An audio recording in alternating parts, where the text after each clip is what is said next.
உங்கள் பிரியாணிக்கு நான் அடிமைங்க. Thank you sir. எல்லாருக்கும் வணக்கம். இன்றைக்கி நம்ம எந்த ஊரில் இருக்கோம் பார்த்தீங்கன்னா மதுரையில் இருக்கோம்.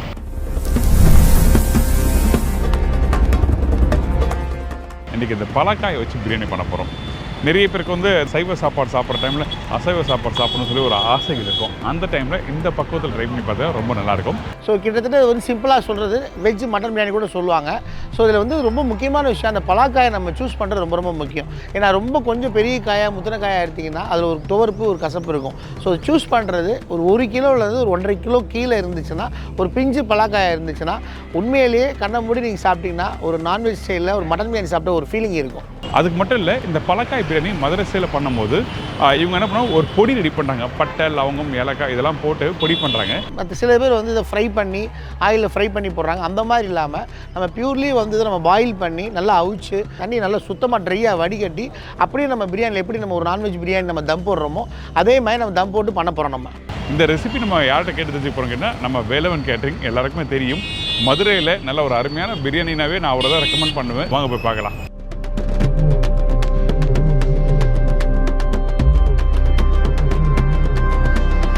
வணக்கம். வணக்கம் சார். இன்னைக்கு நம்ம எப்பவும் போல நம்ம வேலவன் கேட்டரிங்கில் ஒரு விஷயம் நம்ம யூனிக்கான ரெசிபியில் ஷேர் பண்ணுறீங்க. ஸோ அந்த மாதிரி இன்னைக்கு நம்ம என்ன பண்ண போகிறோம்? ஸோ இன்னைக்கு நம்ம அதே நான்வெஜ் ஸ்டைலில் ஒரு வெஜ் ரெசிபி சூப்பரான ரெசிபி பண்ணுறோம் சார். பலாக்காய் பிரியாணி. ஓகே, கறி இல்லாமல் ஒரு கறி பிரியாணி. ஆமாம், காய்கறி பிரியாணி அப்படி கூட சொல்லலாம். கறியே இல்லாமல் ஒரு காய்கறி பிரியாணி. அந்த ரெசிபி தான் இன்றைக்கி பார்க்க போகிறோம். பலாக்காய் வந்து பார்த்திங்கன்னா ஓரளவுக்கு முத்தின காயை நீங்கள் போயிட்டீங்கன்னா ஒரு மாதிரி அதில் ஒரு கசப்பு தன்மை ஒரு தோற்பு தன்மை இருக்கும். ஸோ அது நீங்கள் எடுக்கிறதே வந்து பார்த்திங்கன்னா ஒரு காய் வந்து 1 கிலோலேருந்து 1.5 கிலோவில் இருந்துச்சுன்னா அந்த பிஞ்சு நல்லாயிருக்கும். ஓகே. ஸோ முக்கியமான விஷயம் ரெண்டாவது வந்து நம்ம வேக்காடு பண்ணி அதுக்கப்புறம் தான் நம்ம வந்து போடுறோம். நம்ம அப்போ ஸ்டார்ட் பண்ணிடலாம் சார். தேவையான பொருட்கள் பார்த்தீங்கன்னா பெரிய வெங்காயம் ஒரு 800 கிராம், தக்காளி நாட்டு தக்காளி ஒரு 600 கிராம், அதுக்கப்புறம் இஞ்சி பூண்டு வந்து ஒரு 300 கிராம், அதாவது படிக்கு 150, 2 படிக்கு வந்து 300 கிராம். அதே போல் வந்து இஞ்சி 300 கிராம் பேஸ்ட், சுருள் பட்டை வந்து ஒரு படிக்கு வந்து பார்த்திங்கன்னா 5 கிராம், 2 படிக்கு 10 கிராம். அதே போல் ஏலக்காய் வந்து ஒரு படிக்கு 4 கிராம், 2 படிக்கு 8 கிராம். கிராம்பு 3 கிராம் ஒரு படிக்கு, 2 படிக்கு 6 கிராம். அதே போல் இதுக்கு மிளகாத்தூள் மல்லித்தூள் பார்த்தீங்கன்னா சக்தி மசாலா மிளகாத்தூள் 10 கிராம் ஒரு படிக்கு, 2 படிக்கு 20 கிராம். மல்லித்தூள் ஒரு படிக்கு 15 கிராம், 2 படிக்கு 30 கிராம். ஸோ இதுக்கப்புறம் மல்லி புதினா ஒரு கைப்பிடி அளவு போட்டுக்கிறோம். நம்ம உப்பு தேவையான அளவு நம்ம போட்டுக்கிறோம். ஒரு 6லேருந்து 8 பச்சை மிளகா. அதுக்கப்புறம் பார்த்தீங்கன்னா தயிர் வந்து 150 ml ஒரு படிக்கு, 2 படிக்கு 300 ml.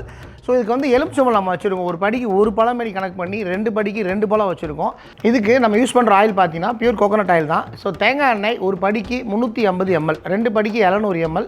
நெய் வந்து பார்த்தீங்கன்னா ஒரு படிக்கு 100 ml, 2 படிக்கு 200 ml. ஸோ இதுக்கு தேவையான பலாக்காய் பிஞ்சு காய் 3 கிலோ.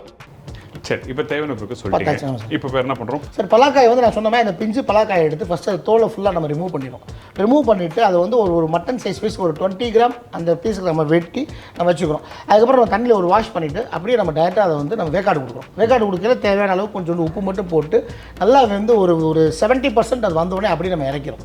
ஏன்னா ஃபுல்லாக நம்ம அதிலே வேக்காடு கொடுத்துட்டோம் அப்படின்னு சொன்னால் நம்ம பிரியாணியில் போட்டு நம்ம பெரட்டையில் அந்த பலாக்காய் உடஞ்சிரும். சரி. ஸோ அதனால ஒரு 70% நம்ம குக் பண்ணிவிட்டு தண்ணியை வடிச்சுக்கோம். ஓகே, அந்த மாதிரி தான் பண்ணி வச்சு. ஆமாம், அந்த மாதிரி பண்ணி வடிச்சு வச்சிருக்கோம் சார். சரி, இப்போ ஸ்டேட் மசாலா பண்ணுறோமா? ஆமாம் சார். ஆமாம் சார். இப்போ நமக்கு என்ன வேணுமா? ஃபஸ்ட்டு அடுப்பு பற்ற வச்சிடும்.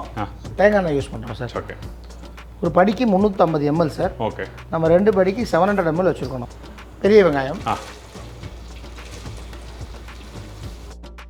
சார். பச்சை மிளகா போட்டுருக்கோம் சார். பச்சை மிளகா போட்டு இதுக்கப்புறம் புதினா சார். கொஞ்சம் வதங்க கொடுத்து வெங்காயம் வந்து வதங்கினதுக்கப்புறம் புதினா, அதுக்கப்புறம் தக்காளி. சரி, ஓகே. இன்னொரு முக்கியமான விஷயம், ஷெஃப் தீனாஸ் கிச்சனில் வாட்ஸ்அப் நம்பர் தருவோம். நிறைய பேர் டெக்ஸ்ட் நல்ல இன்ஃபர்மேஷன் தருங்க. ரியலி ரொம்ப பெரிய நன்றி.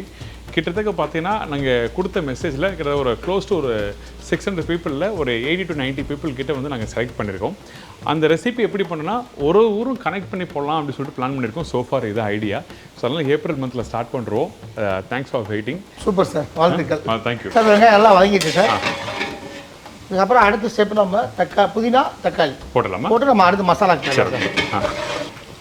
வெங்காயம் விட்டு டக்குன்னு கலர் மாற ஆரம்பிச்சிடும். கண்டிப்பாக சார்.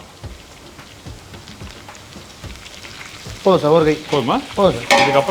இதுக்கப்புறம் தக்காளி சார். எனக்கு ஒரு சின்ன டவுட். சொல்லுங்கள் சார். இப்போ இந்த தக்காளி போட்டிருக்கோம்.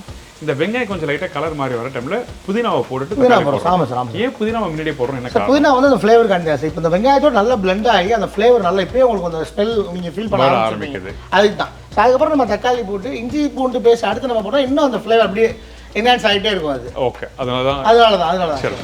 தக்காளி நல்லா வதங்கிடுச்சு, தக்காளி புதினா வெங்காயம் எல்லாமே நல்லா வதங்கிடுச்சு. இப்போ நம்ம இஞ்சி பூண்டு பேஸ்ட்டு போட்டு நம்ம போயிடலாம் சார். ஓகே சார், படிக்கு வந்து 150 சார். படிக்கு 150. இஞ்சி வந்து அதே தான், ரெண்டுமே சேம் ரேஷியோ தான்.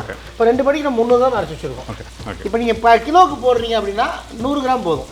பூண்டு 100 கிராம், இஞ்சி 100 கிராம். இப்போ இஞ்சி பூண்டு போட்டாச்சு சார். நல்லா மிக்ஸ் பண்ணிட்டோம். ஆமாம், பட்டை கிராம்பு தயிர் நம்ம ஊற்றிடலாம். ஓகே, போட்டுட்டு இது என்னென்ன பண்ணி வச்சுருக்கீங்க சார்? இது ஏலக்காய், பட்டை, கிராம்பு மூணுமே வந்து நம்ம பொடி தனியாக இடம் போட்டு அரைச்சி வச்சுருக்கோம். நல்லா நம்ம லைட்டாக கொஞ்சம் குறவரப்புக்கு அடுத்த ஸ்டேஜ் சார். சரி, ஓகே, சரிங்களா? கொஞ்சம் நம்ம வந்து டைரெக்டாக முழு கரம் மசாலா போடாமல் அரைச்சி போடுறோம். சரி, ஓகே, போட்டலாம்.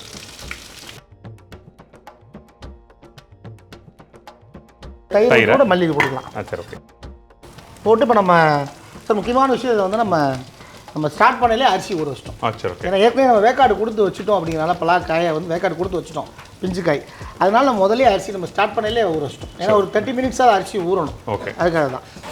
தண்ணி வேணுமா உங்களுக்கு? லைட்டாக தண்ணி வேணும் சார்.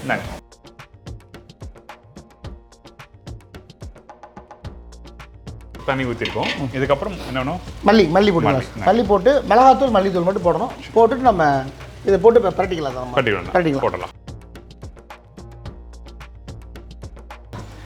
சின்ன விஷயங்கள் தான் நீங்கள் கரெக்டாக வீட்டில் பண்ணும்போது புரிஞ்சுக்கோங்க. ரொம்ப ஈஸி. பிரியாணின்னு சொல்லும்போது பார்த்தீங்கன்னா ரொம்ப கஷ்டப்பட்டுலாம் பண்ண வேண்டிய அவசியமே இல்லை. டக்குன்னு பண்ணிடலாம். ஆனால் அந்த பக்குவத்தை கரெக்டாக புரிஞ்சுக்கிங்கன்னா ரொம்ப ஈஸியாக இருக்கும்.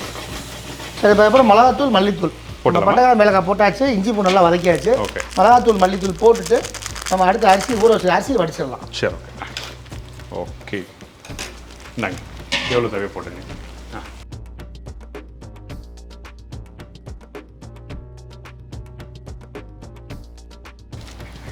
அடுத்தது மல்லித்தூள் சார். இந்தாங்க. ஸோ கொடுத்துருக்க ரேஷியோவில் கரெக்டாக ஃபாலோ பண்ணிக்கோங்க வீட்டில். ஓகே, நம்ம நல்லா தண்ணியை வடிகட்டி. ஓகே, இந்த பழக்கம் நம்ம வேக வச்சு எந்த பக்கத்தில் வேக வச்சு 70% சார். 70%. நான் இப்போ இதில் காமிச்சோம் சார். இதான் இந்த மாதிரி லைட்டாக அமுக்குன்னா இதில் ஒரு பேரட்டு போட்டு இதில் வேக்காடு நம்ம கொடுக்கல. சரி, ஓகே. அரிசி வேக்காடு தான் கணக்கு. ஸோ அந்த நம்ம வேக வச்ச காயை போட்டுறோம். அப்படியே நம்ம வேக வச்சுருக்க அந்த காயை வந்து ஃபுல்லாக நம்ம மசாலா போட்டு நல்லா பண்ணுறோம் சார். பண்ணிடுறோம். தேவையான உப்பு மட்டும் லைட்டாக போட்டுக்கிறோம் சார். சரி, ஓகே.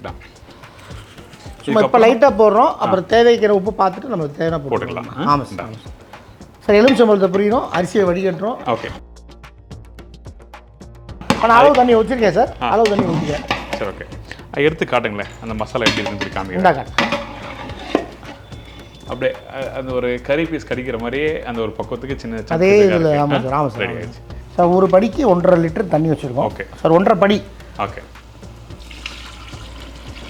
எப்படி சொன்னீங்க? 1.5 சார். ஒரு படிக்கு 1.5 படி. நம்ம இப்போ ஃபார் எக்ஸாம்பிள் வீட்டில் டம்ளரில் அரிசி எடுக்கிறோன்னா 1க்கு 1.5. அவ்வளோதான். என்ன டம்ளர் ஆகுது அதே டம்ளரில் 1.5 தண்ணி. Okay, okay. கொஞ்சம் தண்ணி நிப்பாட்டியா சார்? பார்த்து ஊற்றிக்கிறோம். சரி, ஓகே.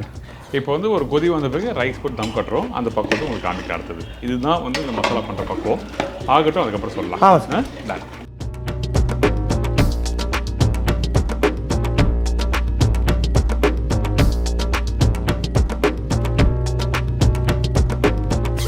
தண்ணி நல்லா கொதிச்சு சார். தண்ணி நல்லா கொதிச்சிருச்சு.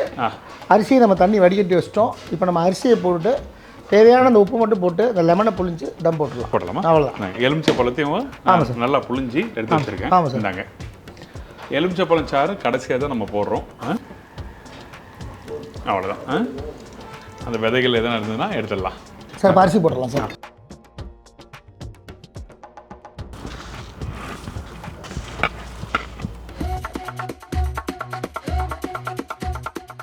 இப்போ அரிசி ஊற வச்சு போட்டாச்சு சார். அவ்வளோதான். தம் போகிற ஸ்டேஜ் வந்துட்டோம்.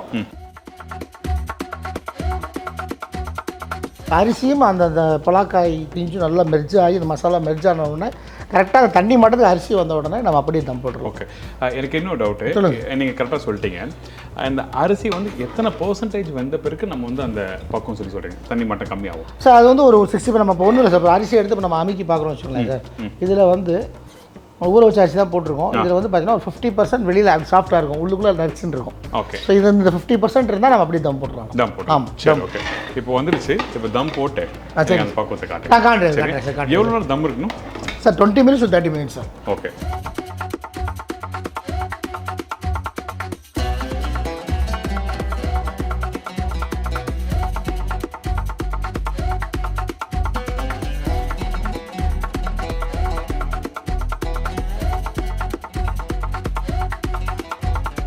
ரெடி. ஓகே 30 மினிட்ஸ் ஆயிடுச்சு. ஓகே காஞ்சி அந்த ட்ரை ஆயிருக்கு. தம் ஓட்ட இருக்கு. எடுங்க. நம்ம ஏற்கனவே நெய் வேறு போட்டுருக்கோம். ஆமாம் சார், 50% முதல்ல நம்ம போட்டோம், அடுத்து 50% தம் உடைக்கல. ஓகே தம் உடைக்கிறதுக்கு முன்னாடி வர ஃபர்ஸ்ட் நெய் போட்டிருக்கோம், அதுக்கப்புறம் திருப்பி போடுறோம். அந்த சாதம் பாருங்க மட்டன் மாதிரி உதுதா. அந்த பீசஸ் வந்து உடையாம முழுசா இருக்கு. அது ரொம்ப நல்லா இருக்கு. இன்னொன்று பார்த்தீங்கன்னா அந்த சாதம் உதிரியாக நல்லா வருது. போடுங்க, அள்ளி போடுங்க, நல்லா தாராளமாக. சுட சுட பிரியாணி ரெடி ஆனவுடனே அந்த முதல் தட்டு சாப்பிட்றது வந்து கொடுத்து வச்சிருக்கணும்ல, அது ஒரு ஆனந்தம். அது ஃபஸ்ட்டு தம் சாப்பிடும். அது எத்தனை பேருக்கு கிடைக்கும் தெரியாது. கண்டிப்பாக சரிங்களா? நாங்களாம் உடைக்கிற பக்கத்தில் இப்போ எங்களுக்கு கிடைக்கும். உங்களை மாதிரி செஃப் கிடைக்கும், அவ்வளோதான். அதுதான் விஷயம்.